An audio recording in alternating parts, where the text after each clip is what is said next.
سلام بچه‌ها، نسیم هستم.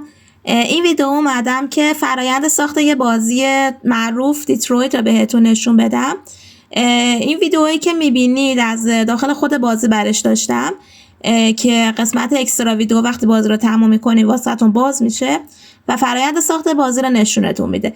البته خب یه سری از قسمت‌های بازی هستن که خیلی گرافیکی نیستن که نشونتون بدیم، مثل قسمت‌های اسکریپت تا کد نویسی یا این چیزا که خب بالاخره یه روند 4 ساله یا طی کردن تا به این نقطه برسن. بازی فوق‌العاده‌ای هست، اگه بازی نکردین حتما توصیه میکنم که این بازی رو تجربه بکنید. ما اول از همه میخوام قسمت مدل سازی رو بهتون توضیح بدم که چه شکلی میان از مدل‌های حالا بازیگرای هالیوودی استفاده میکنن و عیناً همینطور که داره میبینین عیناً همون هنرپیشه‌ای که میبینین رو مدل کردن. الان ببینین این دستگاهی که دست این افراد هست اینا 3D اسکنر هستن. دستگاه‌هایی هستن که میان حالا کلا بدن آدم یا هر آبجکتی که هست اسکن میکنن، یه سری تصویر پشت سر هم میگیرن و داخل نرم افزارهای مخصوصی که دارن میان پردازششون میکنن و یه خروجی میدن بهمون که این خروجی معمولا یه مدل خام و پر از نویز و حالا پلیگون بالا هست معمولا که ما باید ببریمشون توی نرم افزارهای سه‌بعدی و اونا رو اصلاح کنیم، تمیزشون کنیم، یووی مپ بهشون بدیم، تکسچر بدیم و ریگشون کنیم. پس کاری که این دستگاه 3D اسکنر میکنه فقط اینه که میاد این مدل ها به صورت کامل واسه ما اسکن میکنه و واسه همینه که الان میبینین این هنرپیشه‌ها اینقدر شبیه مدلی هست که ازشون ساخته شده. خب این قسمت 3D اسکنرش بود که البته بگم الان با گوشه موبایل هم میتونین این کار رو انجام بدین. حالا نه به این پیشرفتگی، طبیعتا این دستگاه خیلی خیلی گرون هستن، اما تا جایی که میدونم گوشه آیفون هم الان امکان اسکن 3D رو دارن.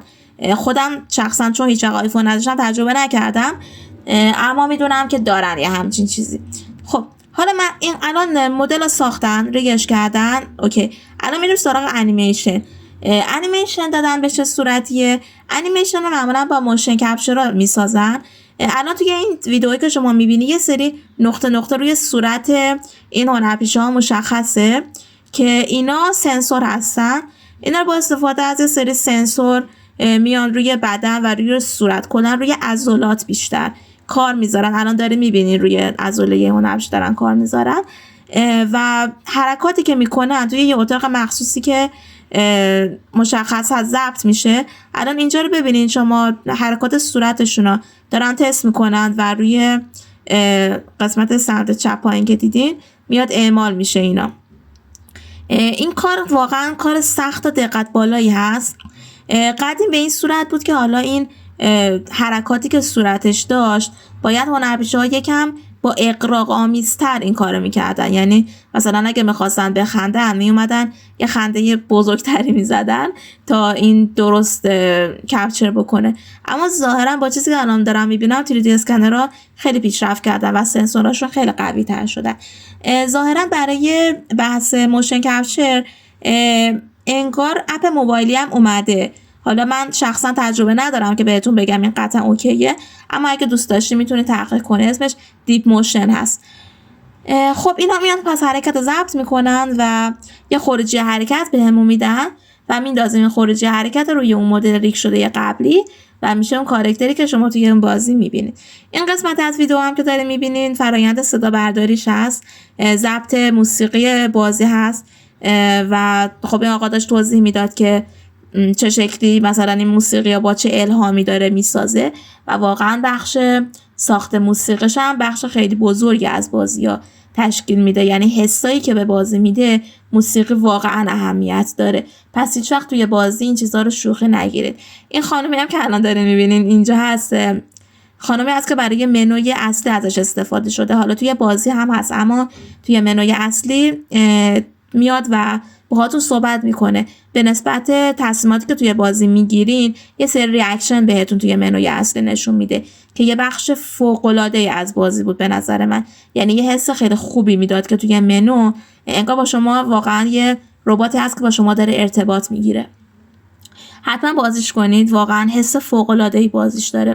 هنرپیشه‌ها واقعا فوق‌العاده بازی کردن، با اینکه شما دیدین توی یه اتاقی باید بازی کنن هیچ چیز اطرافشون نمیبینن و صرفا از حسی که کارگردان حالا داره بهشون میگه مثلا فلان جا چی هست باید بازی بکنن و این خیلی خیلی کار سختیه. خب حالا به نظرم همین دوتا قسمتی که قابل مشاهده بود واسهتون توضیح دادم. اگه میخواین با جزئیات بیشتری این مسائل واسهتون نشون بدم حتما بگین که توی ویدئوهای مجزایی بذارم، نمیخوام ویدئوام خیلی بلند بشه. و اینکه خب این بازی که الان دارید میبینید 4 سال مدت ساختش طول کشیده با نزدیک 180 نفر پرسنل که توی شرکت کار میکنن و این خب خودش هماهنگی بین این قسمت ها کار فوق العاده سختیه.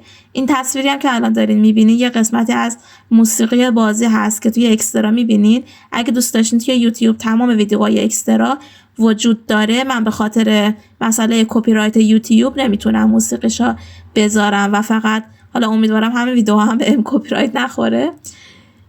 و همین دیگه، امیدوارم خوشتون اومده باشه. سوالی داشتین توی کامنت بپرسین حتما بهتون جواب میدم. لایک، سابسکرایب و کامنت یادتون نره. خداحافظ.